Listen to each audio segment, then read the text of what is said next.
The Abbotsford Canucks are Calder Cup champions. Let's get into it for the final time this season. This is Rink Wide.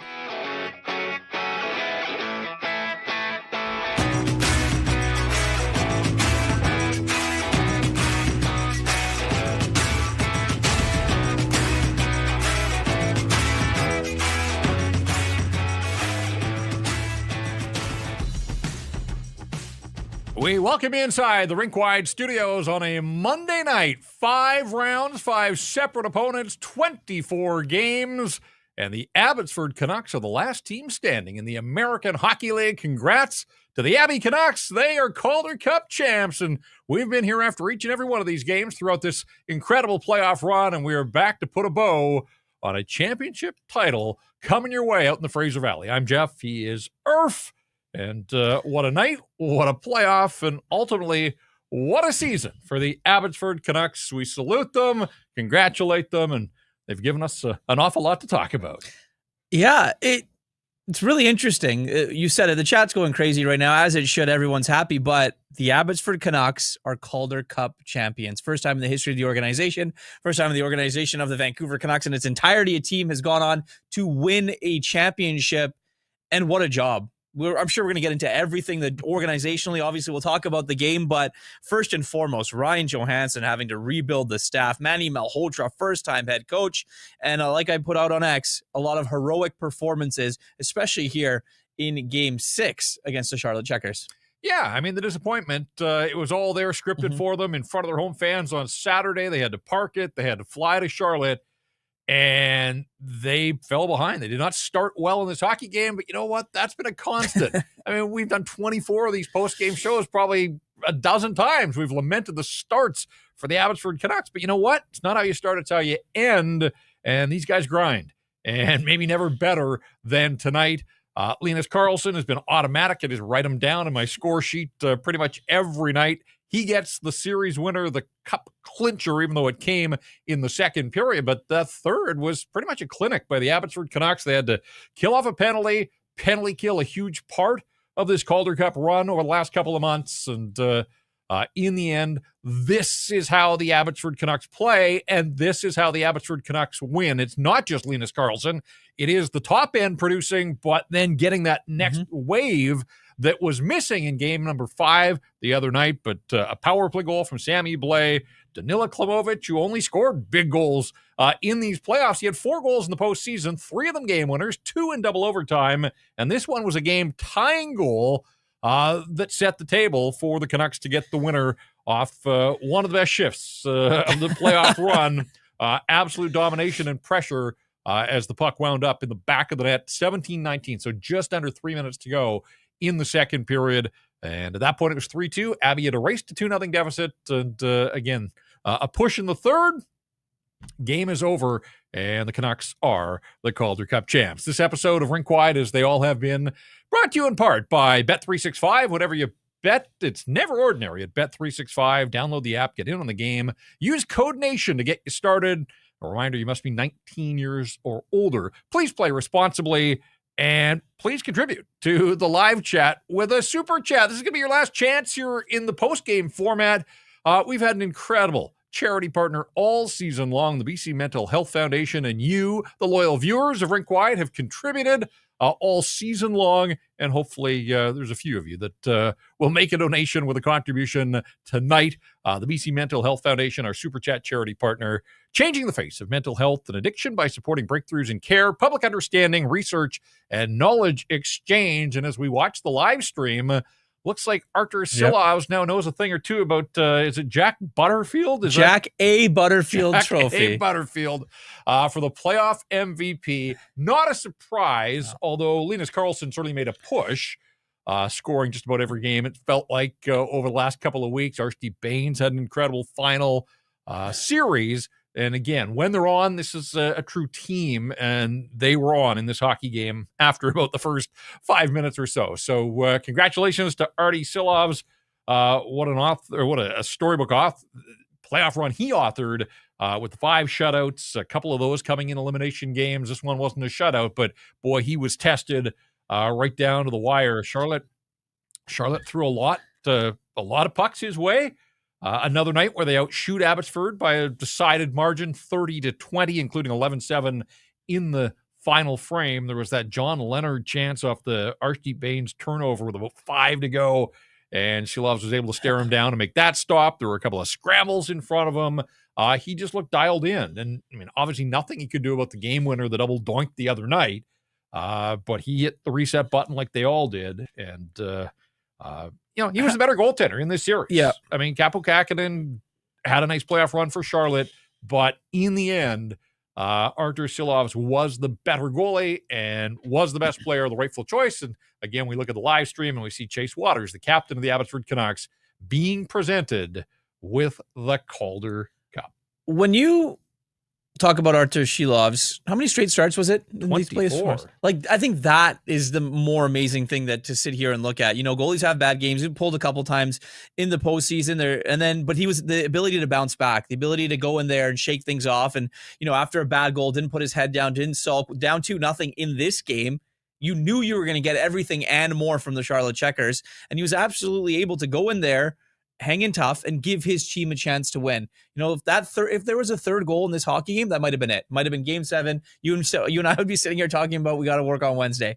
But he was able to go in there, make the timely saves when he needed to, and give his team a chance. And I think that that's been the biggest thing about this group. They bend a little bit, but they don't really necessarily break. And I think that's the biggest thing about Artie's game that I've seen through these playoffs. Right. And so you need goaltending to win a championship at any level. They got it.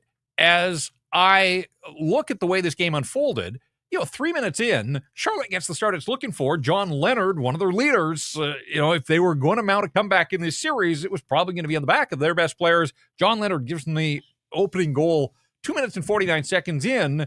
And at one point, the shots were 11-4 Charlotte in this hockey game. Then they make it 2-0. And I saw people in my mentions saying, all right, maybe this Abbotsford team has hit a wall. That all this hockey that they had to play, the travel to Texas and back, travel to Charlotte and back, maybe it's caught up with them. 2 months to the day since this playoff run began. And this is what, to me, is so impressive about, and you mentioned, whether it's Ryan Johnson at the top, Manny and his coaching staff, getting these guys continually to reset, to refocus, to regain their composure. Irf, they won 2 of 3 games in Charlotte. Charlotte had home ice advantage in this series. Abbotsford won game 1. They were down 3-1 in that series, or in that game. Tonight they were down 2-0. In 2 of their wins in this series on the road, they erased 2-0 deficits. Like, that's what championship teams do. Yeah. And so, Charlotte can't sit there and say, this thing was stolen from us in any way. No, the Abbotsford Canucks rose to the challenge, and damn it, they deserve to be Calder Cup champs. So again, the celebration is on as they do their victory laps. Sammy Blais with the trophy, and what a story.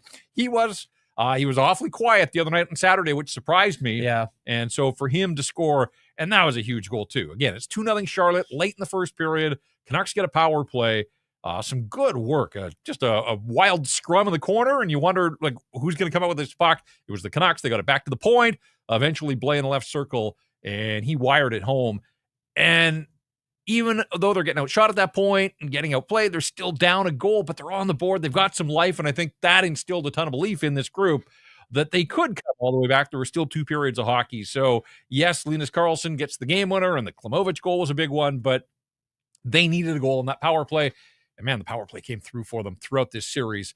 Again, if you look for areas that Abbotsford was better than Charlotte, power play certainly was one of them, and the Sammy Blais goal was a huge one for the Canucks. No, absolutely. And the power play for them, Charlotte should know better. If you're the Charlotte Checkers, the way that this Abbotsford power play is cooked all postseason long, it was only a matter of time they were going to get at least 1 goal. So you put yourself down if you're the Charlotte Checkers, and the Canucks made them pay. An interesting note, John Stevens was the first player to receive the trophy from Chase Waters. I saw that. He didn't play. He's been injured, but he was in uniform and out on skates. So good for him. These are the guys that, they grind. Yeah. And, John Stevens has been a big part of what they've put together there in Abbotsford. Probably isn't going to see the light of day in the National Hockey League. So this, in all likelihood, sort of the pinnacle of his pro hockey career. And so I think that's a pretty cool moment as well, that they recognize a guy that wasn't able to play, but was still a big part of the fabric of this Abbotsford Canucks hockey team that beat Charlotte 3-2, take the series 4-2, 2 of the wins on home ice and 2 of them on the road. And again, the penalty kill 4 for 4, perfect 4 for 4. So Charlotte had its opportunities, had 8 minutes of power play time, and couldn't get one past Artur Silovs. And the Canucks, what a flight home that's going to be. It's a long flight. That'll be fun, though. But that'll be a fun flight without a doubt. We're going to do what we always do here on Rink Wide. Obviously, a little different to deal with a championship, but we're not used to dealing with championships in these parts when it comes to hockey. We don't know what to do. No, I think we have a pretty good handle. Dave Hall from Canucks Army has been with us. He's going to join us as well, and we'll get to Dave and get his thoughts on this game and on this series momentarily. Just to sort of recap, 24th game of the playoffs, so they go 16-8 overall, 2 wins for every loss. They went 8-0 in games after losses. They won every single game after a loss in this playoff run. Again, you talk about adjustments and heart and character and everything else. Didn't once allow a loss to bleed into a second straight loss. I mean, that you know how hard that is to do. I mean, that is incredible. And we do a stat that stands out. Damn, I wish maybe I should have saved that one, but that's phenomenal stuff. And again, I just think it speaks to leadership. It speaks to goaltending. I see Francesco Aquilini has tweeted out, the Abbotsford Canucks are your 2025 Calder Cup champs. Heart, hustle, and history made. A testament to the hard work, leadership, and character of our players, coaches, and staff. Proud of this team and what it means for Canucks hockey. So there you go. Okay. Oh, a and couple the of string hashtags there. Team not for sale. Told you. Wow, that's quite a hashtag. Yeah. Team not for sale from the owner. Like the Abbotsford Canucks are? Is that I don't think the Vancouver Canucks are. I mean, look, there's a whole other show that we can have about this, but there's been a lot of reporting out there. That's quite a hashtag. That has been suggested that the team was for sale and they were looking and this, that, and the other. And the owner right there said it is what I've been told a few times as well. They're not for sale. This team, they're proud. They're excited, obviously, now with the Abbotsford Canucks winning. But yeah, what a way to go and say that, though. Good for a laugh. From the owner, why absolutely. not? All right, let's get to Dave Hall here momentarily. Dave is a presentation of the Pacific Toyota dealers, and they've been terrific to have with us all season long here on Rink Wide, and we thank them for their support. They want to tell you about the Toyota BZ4X, 100% electric, backed by the peace of mind of knowing that it's a Toyota and that spark of joy you get when you pass a gas station, knowing that you don't have to stop. It's got all the cargo capacity for the kids and their sporting goods, golf clubs, camping equipment, you name it. It can all fit in the back of the BZ4X. And the BZ4X can handle any terrain. So it can take you from the city to the slopes or wherever your life takes you. And when you choose the BZ4X, you can get a $5,000 incentive. And right now, you can finance a 2025 BZ4X LE all-wheel drive from 0.99% APR for 36 months. Visit shoptoyota.ca or your local Pacific Toyota dealer today. All right, let's get to Dave Hall from Canucks Army. He was at Game 4, and then he was with us on Saturday for Game 5, and we wondered, Dave, how this team would rebound and respond as it headed for Charlotte, and now they're coming home as Calder Cup champions. Yeah, one more trip out to Charlotte for good measure, and yeah, there it is. What a game. What a finish. That was one of the most intense finishes with the terrible ice conditions, making the puck bounce everywhere. It was quite something. Yeah, and I'm glad that, that ice condition, I mean, it's the same ice for both teams. Yes, it's Charlotte's home ice, but I'm glad that didn't become a story and had this thing slipped away. I think people would have looked at that. On that ice. Again, I just, you throw any obstacle in front of this Canucks team, and they found a way and have for the last 3.5 months, essentially. I mean, you can track the building of this run to that 13-game win streak and then 16-1-1 to finish the regular season, and then no looking back as they got through 5 rounds. It's the second team in AHL history to have to go 5 rounds to win the Calder Cup. So whether it was players getting called up to the NHL team throughout the season, whether it was injuries to an Atu Ratu or Christian Wolanin in the playoffs at one point as well, again, all this team did was overcome really all season long. Yeah, continuously. And they just kept on, as soon as, even when they'd lose a game or get down a few goals, they just never stopped. And so credit to the team, credit Manny Malhotra, a rookie coach who, he just doesn't get phased. And you just know that, his between period talks were a big reason for that. He just never really seemed to never let the moment get to him, whether it was up or down. And, even today before the game, I know Brendan Astle in his post or pregame interview, mentioned is it a little bit easier playing like on not in front of home ice, not having the crowd. And Manny pretty much just said, look, you could come up with storylines for days, but at the end of the day, we don't let any noise take us off our game. And that's just the kind of composure that he has, that he just kind of instills into the team. And they've shown it for most of the season, but definitely since January. It's just been an incredible run, one of the best runs you'll see. Their record is quite something. So good on them, good on everyone. You mentioned Manny a little bit there, but it even goes beyond that. I mean, Ryan Johnson, when he kind of was looking at getting this team together, he had to build basically an entire new staff.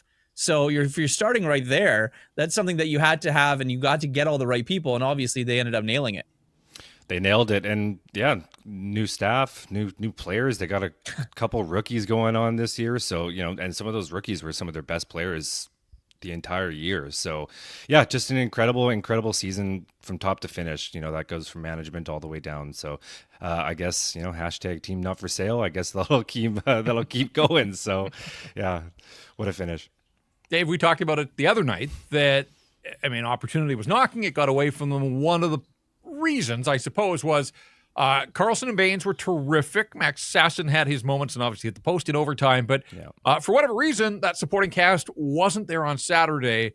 But it just seems so fitting that they win the title on a night where, yes, Linus Karlsson scores, but they get goals from 3 of their 4 lines. They did score. They spread the scoring. Other guys stepped up and backed up the top line. And ultimately, that's kind of been the formula they've leaned on throughout these playoffs. Yep, it's it's by committee. If one line's not rolling, there's 1 or 2 others that are. And I don't think we've given enough credit to Tristan Nielsen this entire playoffs. He had a quiet season. I'm not gonna lie. Like I really liked him last season, but I thought in the regular season he was one of their more quiet. I guess I'll say more disappointing players of the regular season. But he's been a horse this entire playoffs. And that goal by Denis Klimovich, that doesn't happen without that work by Tristan Nielsen. All 5'7" of him, right? He gets down low and he works hard and he gets that puck out of Chase Waters, and of course Chase Waters makes a nice patient play there. But he that line was just terrific tonight. Obviously the Jujar Kara Nate Smith combination, they played really well tonight as well. And it was just a full team effort. And of course that top line, they've just been absolutely dominant. Obviously it was Arturs Silov's MVP to win, but I thought Linus Karlsson definitely gave him a run for his money in this last series. So. Well, he did, no question about it. And it does seem fitting that with his 14th goal of the playoffs, Linus Karlsson is the guy that gets what turns out to be the game winner. Now, there were some twists and turns and some third period drama, obviously. And again, nothing comes easy because Charlotte pulled the goaltender for the extra attacker 3 minutes to go, and the Canucks had the one play just inside their own line where an easy chip out to center, and it looked like they would have had a 2-on-0 and they could have sealed it, but that's not the Canuck way. So they had to battle right down to the finish line. But man, it was funny because Linus Karlsson joked the other night that, I score all my goals from the same spot on the ice. He kind of does. Yep. But hey, Alex Ovechkin's made a pretty good career of scoring from the same spot on the ice as well. At this level, Linus Karlsson, an absolute menace, just parked off to the side of the net. Everyone's got to have their office, and there's not a lot of guys like that. Like you want guys that are going to get to the blue paint, and he's one of them. Like there's nothing wrong with that. Like he's obviously not the fastest guy, not the fleetest of feet, but he goes to the net. You can't knock him for what he's good at, and he's one of the best, at least in the American League. He is one of the best. Guys that just getting it down low and just driving it right to the net. So credit to him, and it's going to serve him well in some capacity, whether that's a bottom 6 or middle 6. It's going to help out. So on the power play, he's a good person to stick out on the bottom, whether that's in the NHL or AHL. So yeah, he's not pretty, but it works. Jeff said that this maybe wanted to be his stat that stands out, and it kind of should be on a whole. Their record after a loss, 8-0 after a loss in this postseason. What do you attribute that to? And I don't think we're making a big of a deal or a big enough deal about how big that actually is. Like, this team did not get rattled this postseason at all. Oh, you're just teeing me up to finish her off with one last resilient. Yeah, it's Well, that's what we do here on Rink Wide. Well, that's it. You know, I said it last game too. You know, like when I signed off, Jeff asked me how I thought they were going to respond, and I wasn't shocked. That's just how they've been responding. You know, whether they lose or whether they're down, they just bring it, and they don't. Like I said earlier already, they just don't really get away from their game. Whether they just don't get rattled, and so I just think it's just their composure that they've shown, and I think that starts from the top. They were just ready to come prepared, and yeah, I thought it was a pretty clinical effort there, except for the first couple minutes. I thought the first period was a little touch and go, so they're lucky that they came out with such a great second period. Yeah, it's funny. I mean, I think they recognize how resilient they are. I mean, it for a lot of teams, that would be playing with fire to constantly kind of wade into these games and give up the first goal. But again, they don't get rattled, they don't get phased, and you know, we touched before you joined us, but I just thought the timing of the Sammy Blais goal, Sammy was awfully quiet on Saturday, so I was expecting him to leave a mark somehow, some way. And that felt like a goal they needed in that moment to cut the lead from 2-0 to 2-1 to give them life. And, you know, it started with a battle along the boards. And really, when I look at this night as a whole, like just the battle level, the 50-50s, right down to the final buzzer. You know, they know that they had their chance. They didn't take it the other night. They weren't going to let it happen here. 2 in a row. They wanted no part of a Game 7 on Wednesday. And so I just applaud sort of every single guy in that lineup tonight raising their battle level. And I think it showed in a lot of those 50-50s throughout the hockey game. Yeah, absolutely. All 3 goals are attributed to a 50-50 battle won. You know, Archdeep Bains, he gets down low, he just doesn't get thrown off the puck, and he spins around and finds there. Sammy Blais' goal, as you just mentioned, a nice Archdeep Bains fight down low, and then Tristan Nielsen, as we already spoke about. So yeah, and it was literally right down to the last minute. That last 3 minutes was probably the longest 3 minutes of their lives, and they had to battle for that. So yeah, that. Credit to all of them. That's all 3 different lines as well. So, you know, it's just like we've talked about already. It's just a full team effort in this one, and you got to hand them credit for everything. As we've gone through the playoffs here, and we've recognized that they had never played Texas and they had never played Charlotte, so it makes it difficult to. Well, I'm sure it makes it difficult to scout from a coaching perspective, but even harder to handicap from our positions here. Yeah. But look, you followed this team all season long, those long nights in November and December when they were sort of spinning their wheels, really right up until March. At what point, Dave, did you think that maybe, just maybe, this tonight was possible for this group? It's a really good question. I mean, I've been following a Canucks team for my entire life. So, you know, at some point, maybe I never thought it would happen. But no, you could tell, you know, like we're talking about a team that was in 8th place come the starting of January, right? Like the starting of 2025, they were just another team in the American League in a real tight Pacific Division.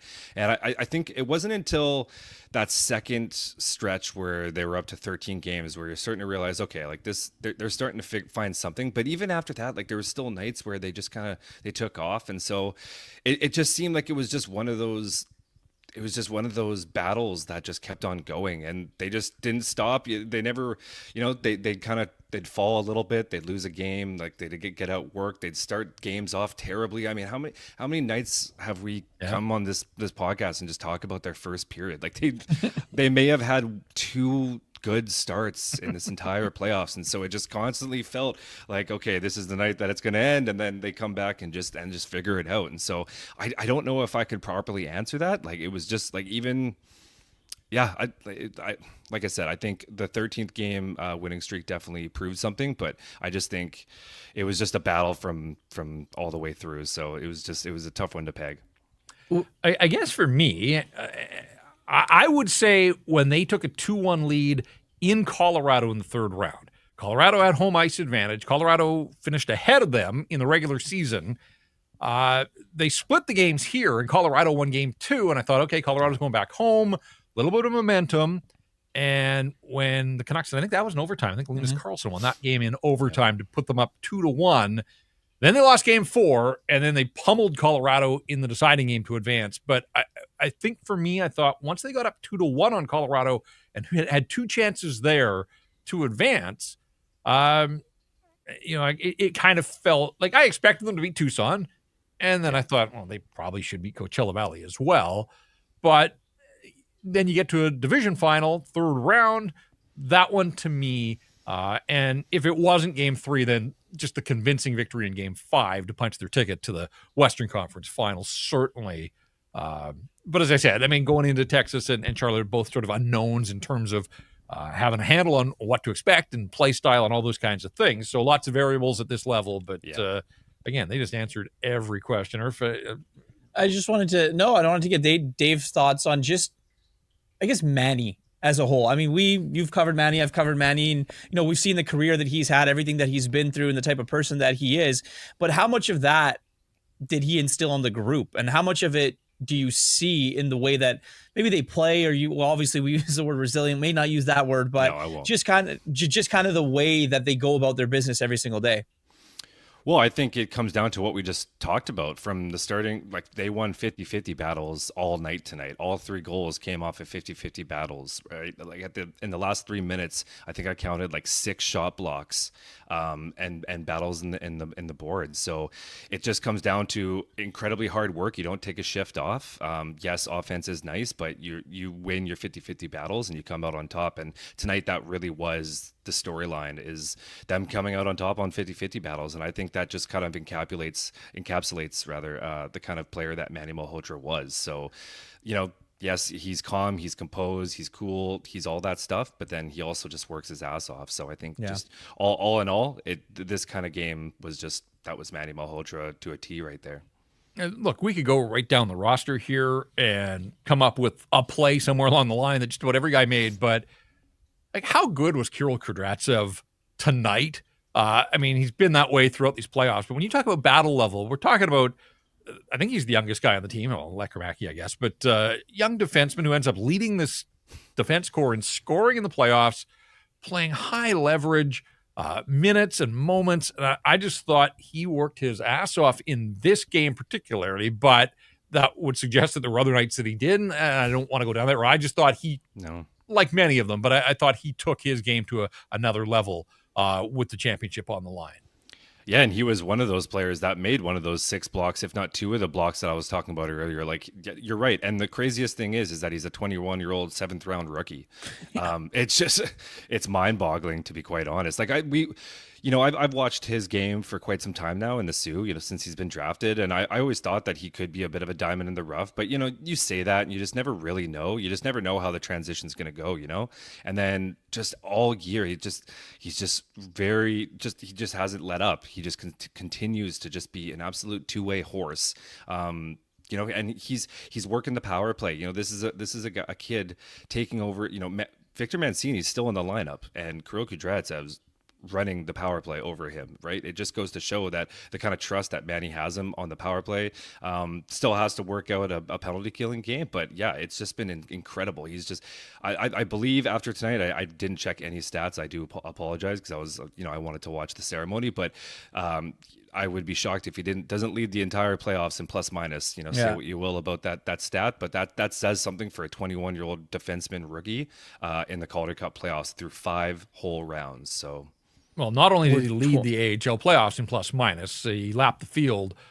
He finished at plus 18. Nobody else better than plus 11. So. There you go.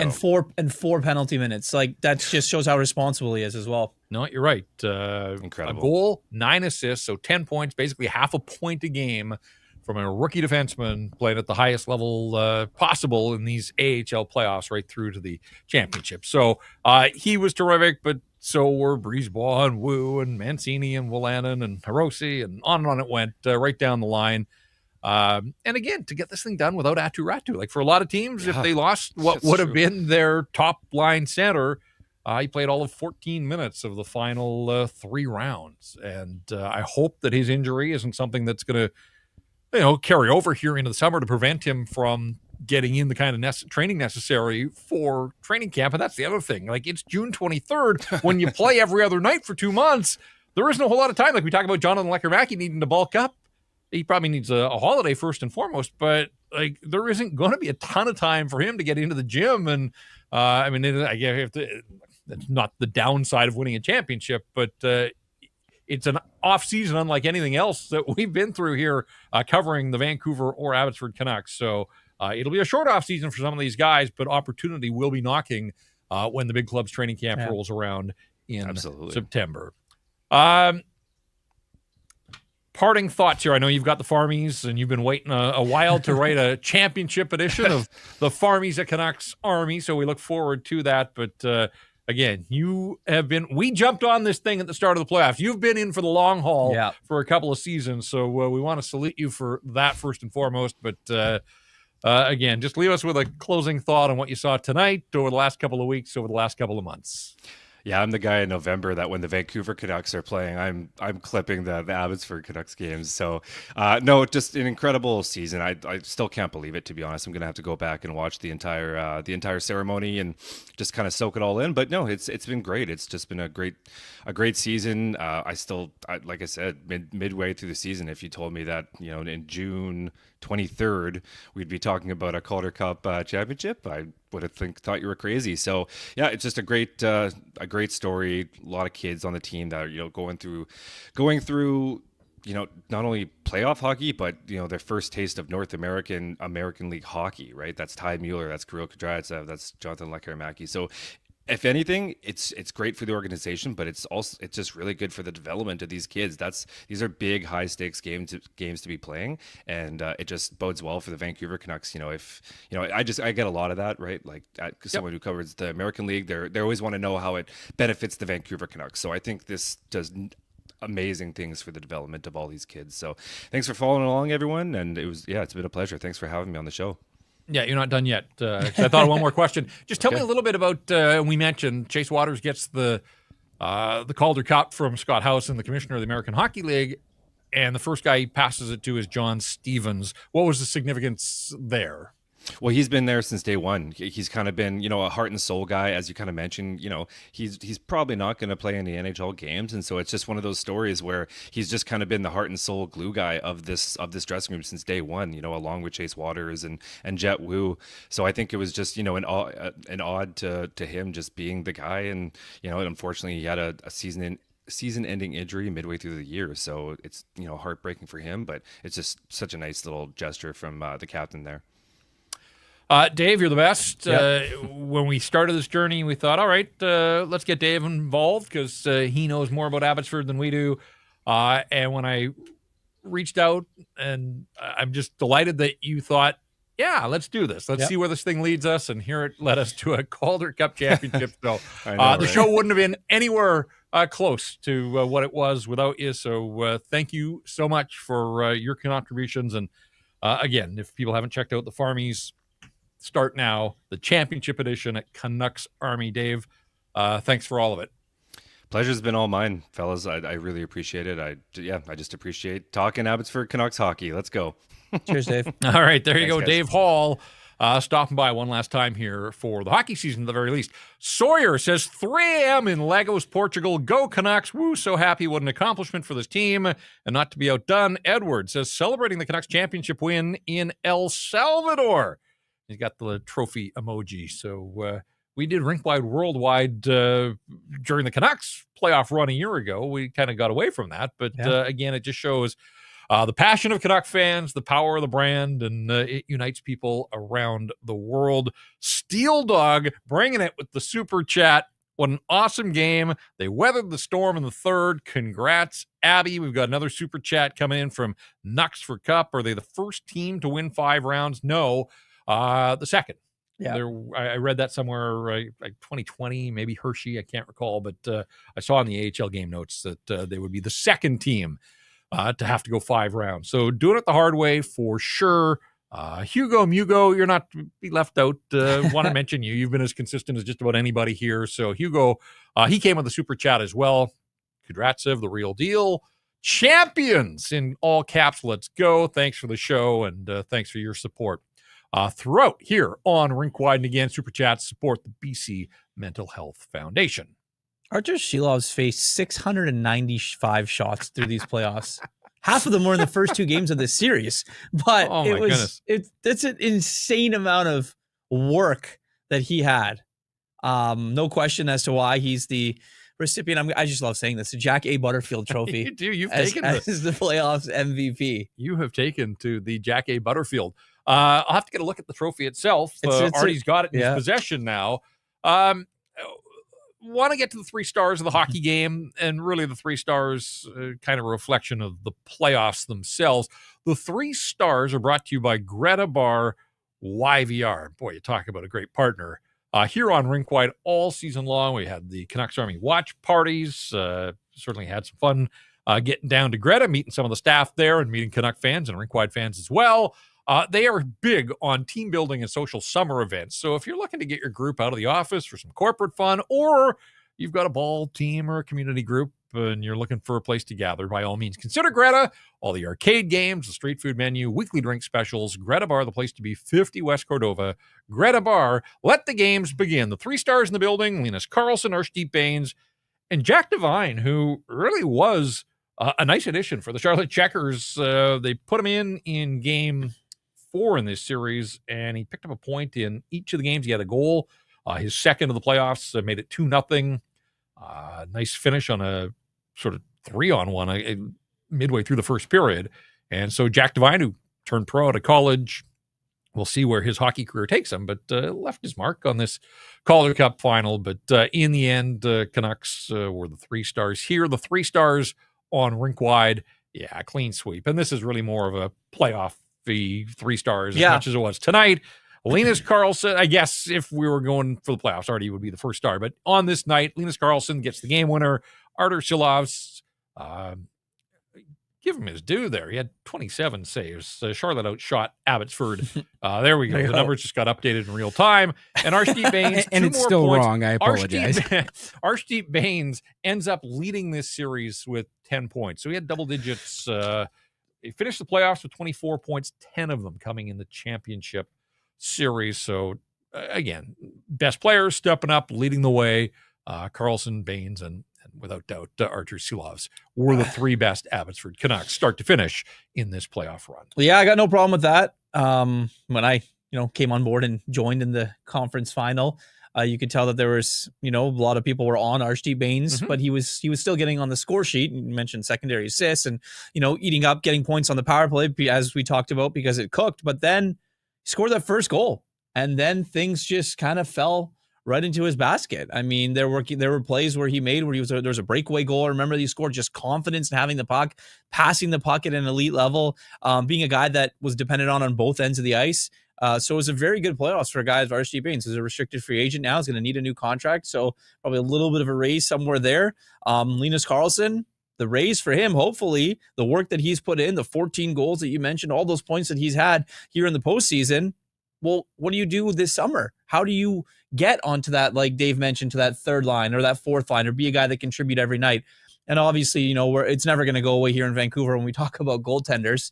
So Artur Silovs, can he do it at the NHL level? Can he be a guy that goes in and pushes those 2 with Thatcher Demko and Kevin Lankinen for a spot? But I think it's great to have the internal competition. I think that this team, what it did, is going to be great for an organization who absolutely needs it, Jeff.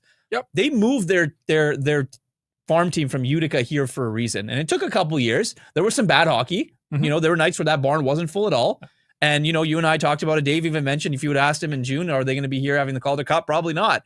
But this is why you do it. You have the progression of guys being able to come up and down, join the big club.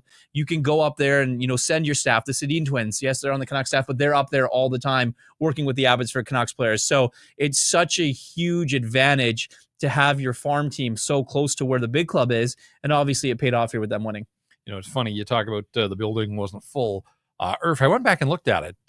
Opening night of the playoffs against Tucson, 3,760. That's what I mean. Like, not even in years past, in this season. 3,760 for game 1 of these playoffs, and 7,470 the other night. So they basically doubled the crowd count as the playoffs went along. 8,324, by the way, at Bojangles tonight. So they showed up in Charlotte. And unfortunately for the home side, the home fans, they saw the Checkers win 1 of 3 on home ice. So, again, Abbotsford just finding ways.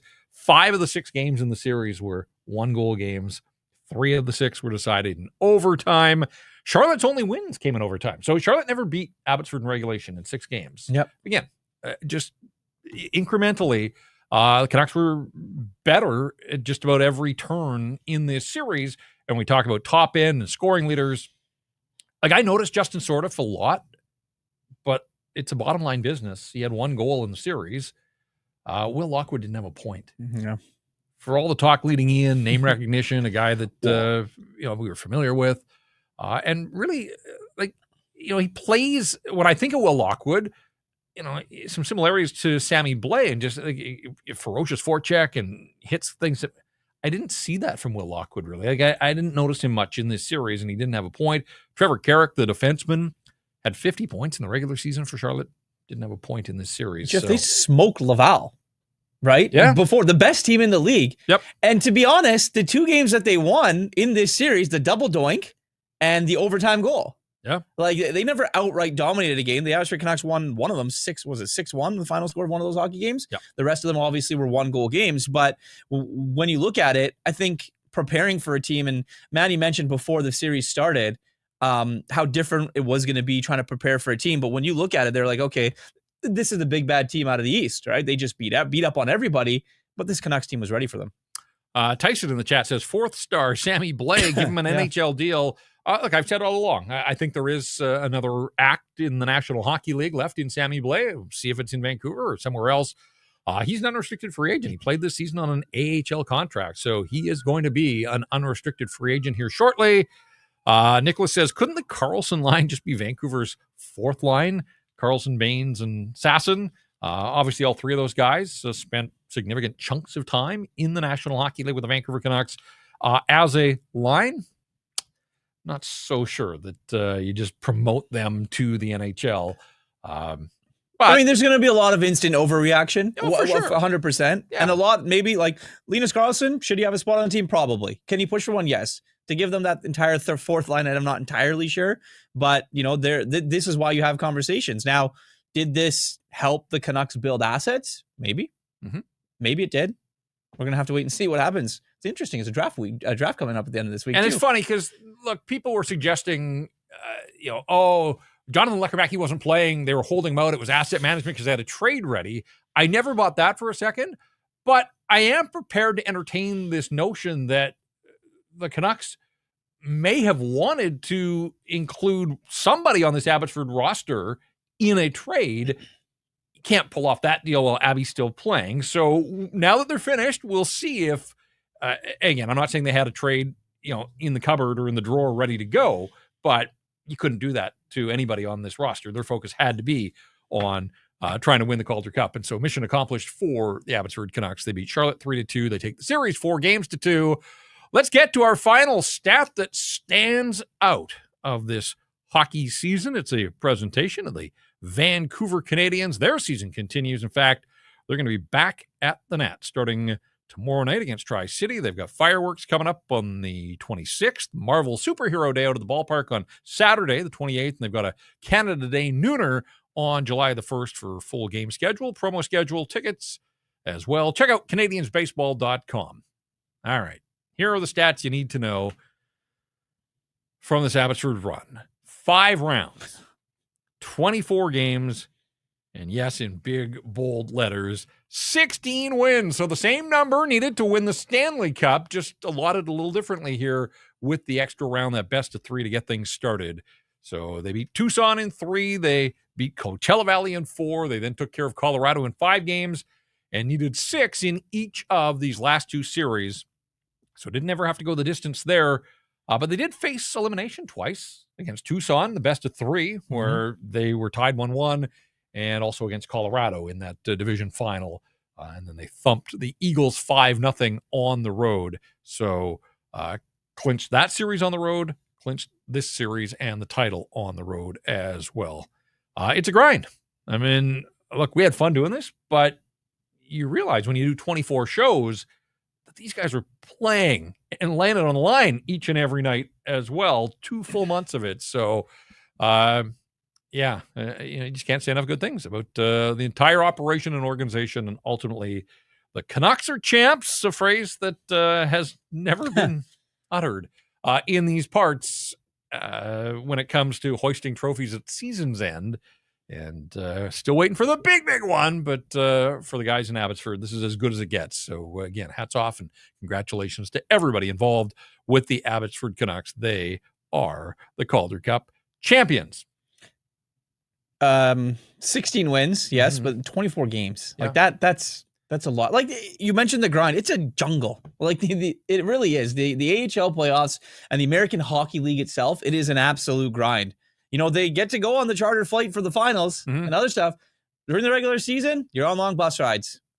They're taking commercial flights to go to games and to do all of that. And, you know, they're not making NHL salaries. And I don't think there's any guy down there that on a one-way deal. If I am correct, I might have to check that. Linus Karlsson's got one for next season. Linus Karlsson has one for next season, but not this season. But yeah, like I said, so you know what? You're right. They're not making a lot of money. They're going to Bakersfield and they're going to Ontario and some of the other stops. And it's a long way from here to Charlotte. I mean, both teams had to do it. So, you know, Charlotte knew it was heading home. Abbotsford didn't want to have to make that trip, but turned out to be a business trip. And in the end, it was a fruitful one. They do get the job done. I've had some people reaching out, wondering about the contractual status of a lot of these guys. Fortunately, I did a little bit of homework here. It doesn't always happen, but these are the unrestricted free agents on this Abbotsford team. Phil DiGiuseppe, at the age of 31, has been a battler and obviously has taken some shifts with the big league club. He was playing in the playoffs, the NHL playoffs last year, but leadership and just that veteran presence, and a guy who broke into pro hockey in Charlotte. So a full circle moment for him winning the trophy. And I saw the photo of him. Was he flipping the bird to see that? Chase Waters is getting the trophy presented to him. And Phil DiGiuseppe looks like he might be saluting the fans in the background. Well, they booed when Phil they got DiGiuseppe is an unrestricted free agent. Christian Wolanin, an unrestricted free agent. Guillaume Brisebois, a guy who has been through the ringer, injuries, opportunities, still battling away. He's an unrestricted free agent. Akito Hirose is a Group 6 unrestricted free agent. It'll be interesting to see where things take him in the offseason. And we mentioned Sammy Blais on an AHL deal. He's free to shop himself here once July 1st rolls around. Now, the restricted free agents, guys that need new contracts, Atu Ratu. And again, we'll find out in the aftermath here just how serious the injury is that prevented him from playing. Arshdeep Bains and Max Sasson both need deals here in the summer. I wondered, though, sort of through the regular season, like the Arshdeep local guy makes good and plays for the team. The story was terrific, but was there enough of a player there for the big league organization to want to continue down that road with Arshdeep? And I think the answer now is yes, with this playoff run. It's more than just the local boy and that story angle. It's great. That's not going to hurt him or the hockey club, but it's more about what can he do on the ice for this organization. And you saw his value here in the playoffs. Jet Wu, a restricted free agent. Is he ever going to get his opportunity at the top? And I'm not entirely sure about that one. 24 now. Yeah. Man, he plays hard. Especially with the way that defense has been constructed now. Yeah. Cole McWard, sort of the odd man out. They've loaded up on the right side. I don't know that there's room in the organization. He's a restricted free agent, so they still have his rights here. And Tristan Nielsen, another guy. He's 25 now. Gives you everything he can and has been terrific for the Abbotsford Canucks. I'm not sure where his future is going to take him, but those are the guys that need new contracts from this organization. So again, it's wild when you get to June 23rd.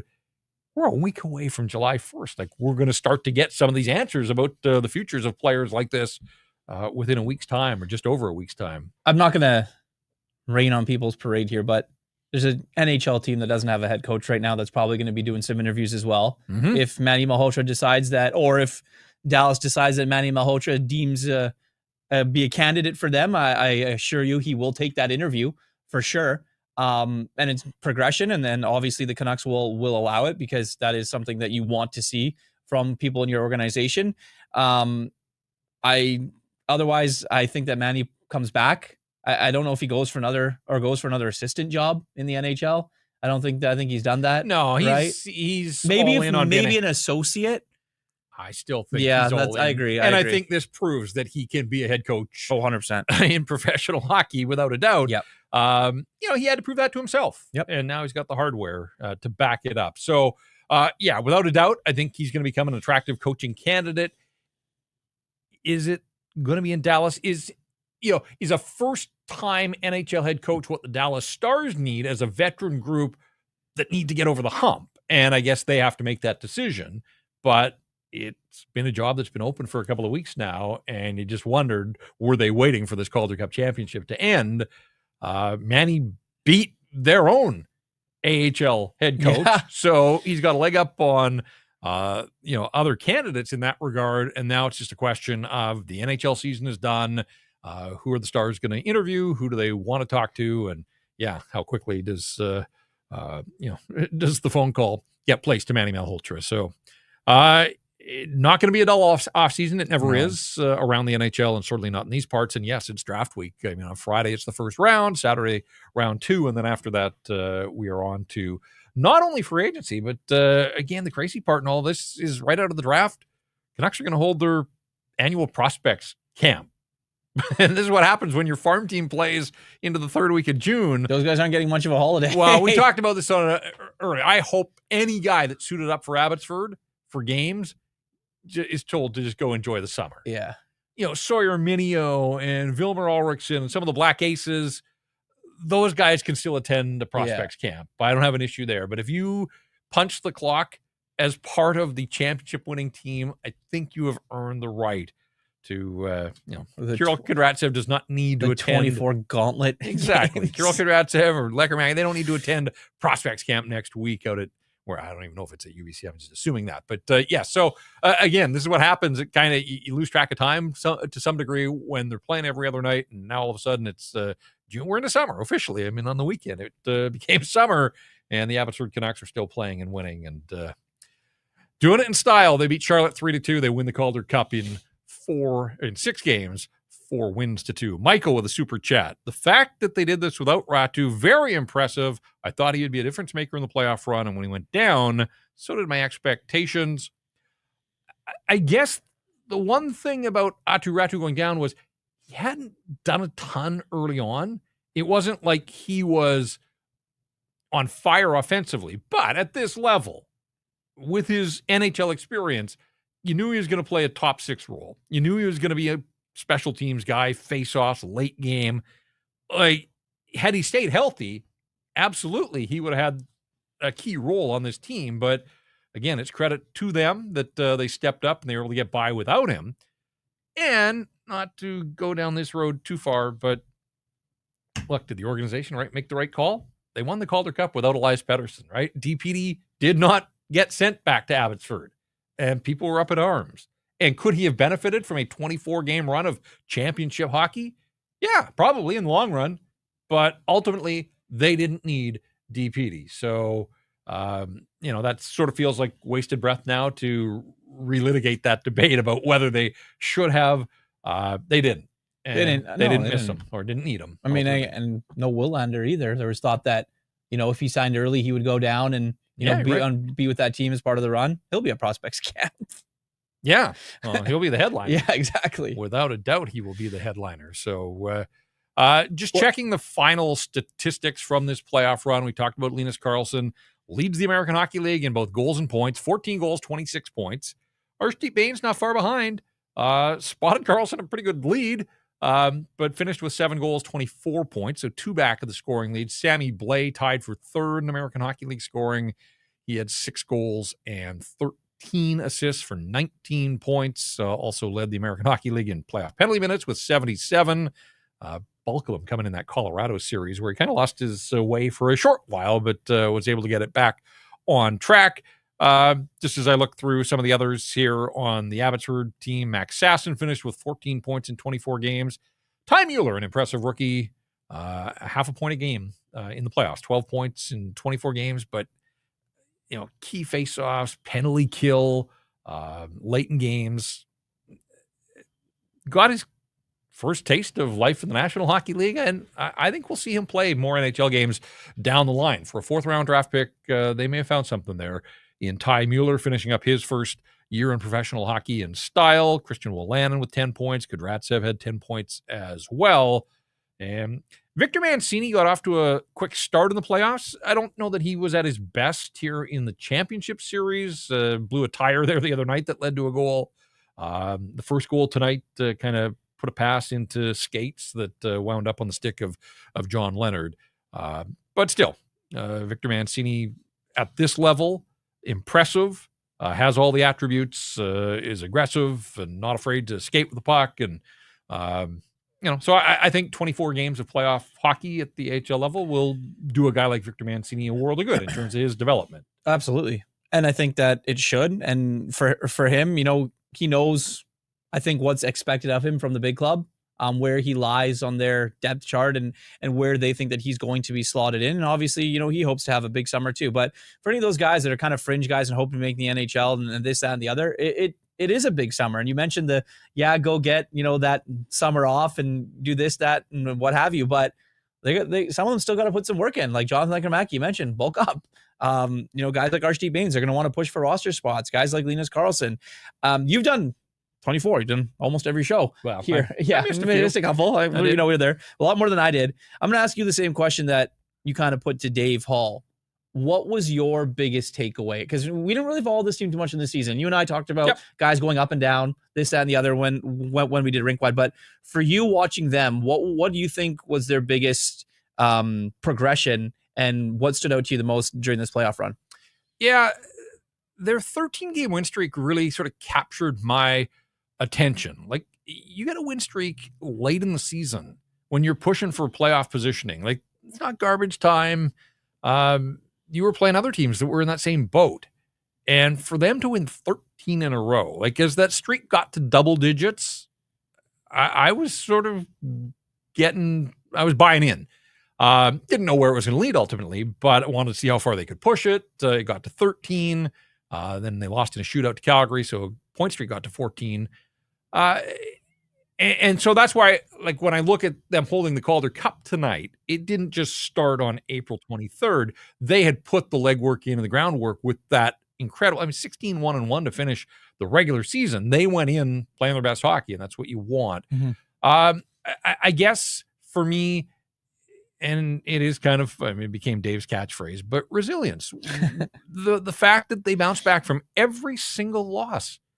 Like, I think you'd have to go back through the annals of playoff history at all kinds of levels to find a team that has done that has lost 8 times, but has also, like, there are teams that have run to the Stanley Cup at 16-2 or whatever. Like, but when you've lost 8 times and you bounce back and win every time, and you weren't runaway like wire to wire leaders. Again, some sluggish starts. If there was one knock on this team, it was just that, for some reason, the first 5 minutes of hockey games weren't necessarily their friend, but they didn't ever let that really sink them. And to fall behind 2-0 in a game like this one and still have the guts and wherewithal to stick with it and win speaks volumes. So I just like the fact that, they didn't try and lap teams. This wasn't about beating teams. The 6-1 game the other night was kind of fun and 5 goals in the third period, but that's not really in their DNA. This was about grinding out 3-2 victories, and they did it on the strength of special teams, goaltending,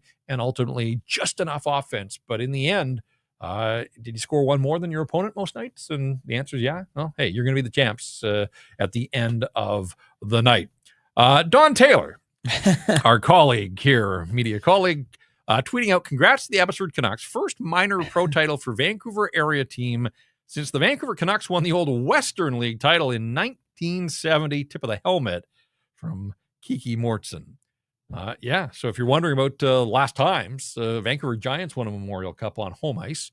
2007. But in terms of professional hockey, you're going back more than half a century here. 1970, the old Vancouver Canucks in the Western Hockey League. So Donnie reaching into the memory bank and the history files there.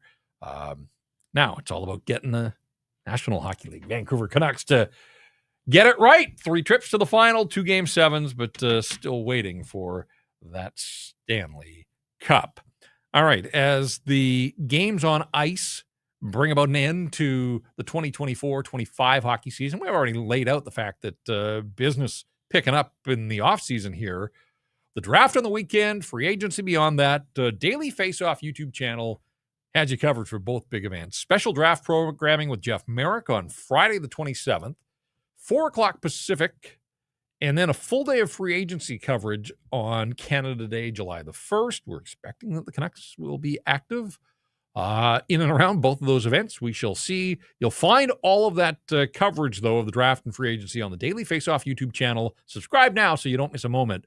It's all brought to you by the Nation Network, which reminds me that you should subscribe to the Rink Wide YouTube channel, because even though we are done here in terms of post-game coverage, we're not going entirely dark. Yeah, from time to time through the off season, just to let you know that we're following along. So hit that follow and subscribe button, and you won't miss any new and original content. Showing a little bit of video here. That's from Abbotsford right now. Flags waving. Yeah, as we do this, yeah. Yeah. Jacob, do we know where exactly that is? Do we have the coordinates? Tell you exactly where that is in a second. Towels are out, flags. Yeah, that's West Oaks parking lot. West Oaks from parking lot. Ben Lipka on Twitter. Awesome. Yeah. Good. Love to see it. Because I know like there were people that were saying, like, why didn't they move these games to Rogers Arena for the championship series?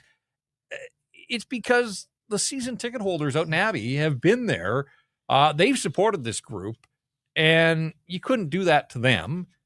This was about Abbotsford winning in Abbotsford. Mm-hmm. And so I'm glad that, I don't know that the organization ever considered it, but I'm glad that they stuck with their own building. Looked like an incredible atmosphere there as the playoffs moved along, and certainly the championship series. So, yeah, I mean, a little unfortunate you weren't here on Saturday, but that would have been a moment, obviously, had they been able to get it done on home ice. But as we said, things, and Manny himself said afterwards, like, would have been a storybook end, but we're not a storybook team. So we'll go out on the road and get it done. And that's exactly what they did. And don't know any details yet about any sort of official formal celebration, but I would have to think that there will be something here.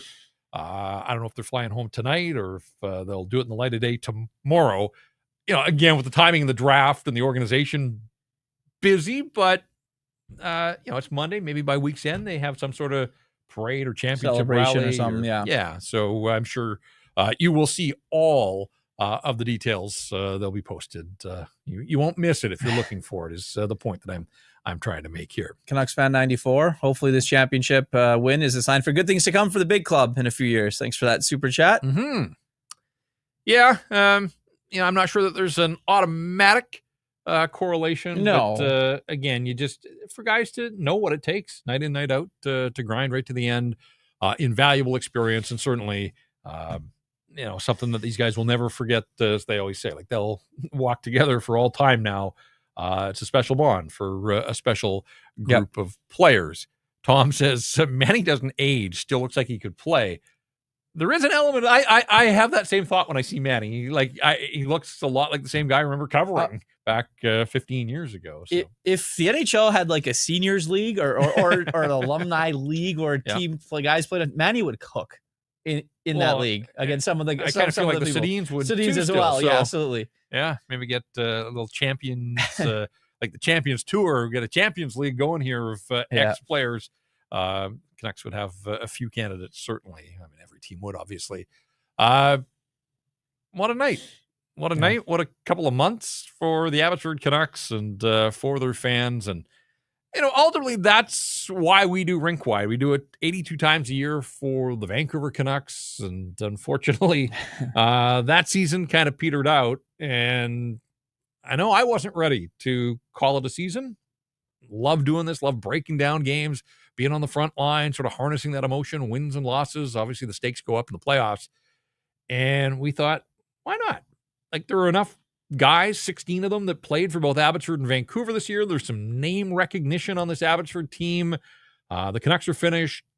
There might be more investment in the fan base this year than in some other years when it comes to AHL playoff hockey. So we thought, you know what? Let's see. Let's see if there's an audience out there. And we found out early on that indeed there was. And so we can't thank you enough, night in, night out, We had Tyson Cole come in and help out for a couple of shows as well. But for the most part, it's been Irf as it was throughout the regular season. And of course, Jacob Lazar, our technical producer, you hear him from time to time. You don't see him on this. Are you able to? Do you have a webcam back there? It's not plugged in. Okay, I so wouldn't be able to. We'll be consistent then. We'll just stay with the voice. But people that watch Canucks Convo, they've seen you particularly recently crushing it on Family Feud there. But I got to thank Jacob probably more than anybody because he gave up weekend nights. He gave up weekend afternoons. He was here for just about every single show. And again, he was one of the guys that I bounced it off. And what do you think? And he was all in from the outset. Yeah, let's do it. Let's see where it goes. I think we thought it might be a round or two. 5 rounds later, it was, the payoff is there and couldn't be happier that we were able to do this 24 games here after 82 in the regular season. And I think we did 2 NHL preseason games as well. Yeah, we did. By my math, that is 106 rink-wide shows from start to finish. Wow. Season that started with young stars. We were there in Penticton, and here we are all these months later. And a lot of those guys that were young stars, in fact, more guys than I was. We went through the list the other day. I was surprised at how many guys, but then I remembered they sent a veteran-laden team to Penticton for young stars. So it's been a long season for a lot of these guys. Started in the second week of September, and here they are in the third week of June. And now they can call themselves Calder Cup champs. So for everybody here at the Nation Network that gave us the green light to carry Rink Wide into this American Hockey League playoff run. We thank everybody for the support and the help behind the scenes. We don't do it alone, and we certainly don't do it without you, the fans that are there night in, night out. And we see you in the chat. We hear from you, the super chat support as well, the BC Mental Health Foundation. They thank you, and a massive thanks to all of our partners and sponsors, too, that were with us through the NHL and the AHL season. So lots of thank yous to everybody. What are we going to do with ourselves now? Well, we got time on our hands. We got a couple months. And then we'll be back We'll be back. do it all again. Yep. We look forward to it, but we also look forward to a little bit of a break. So again, just as we put a bow on this game, this night, this season, the Canucks beat Charlotte 3-2. They take the Calder Cup in 6. Artur Silovs, the deserving winner of oh my God, I forgot the name. Come on, don't blank on Jack me now. A. Butterfield. There he is. There we go. Instant recall. Jack A. Butterfield. Jack A. Butterfield. Yes. Yes. All right. We set it off the top. We'll finish up that way as well. Congratulations to the Abbotsford Canucks. They are the 2024-2025 American Hockey League Calder Cup champs. For Jacob behind the scenes, for Irf, I'm Jeff. Thank you all for your support all season long. And thanks again for checking out this episode of Rink Wide.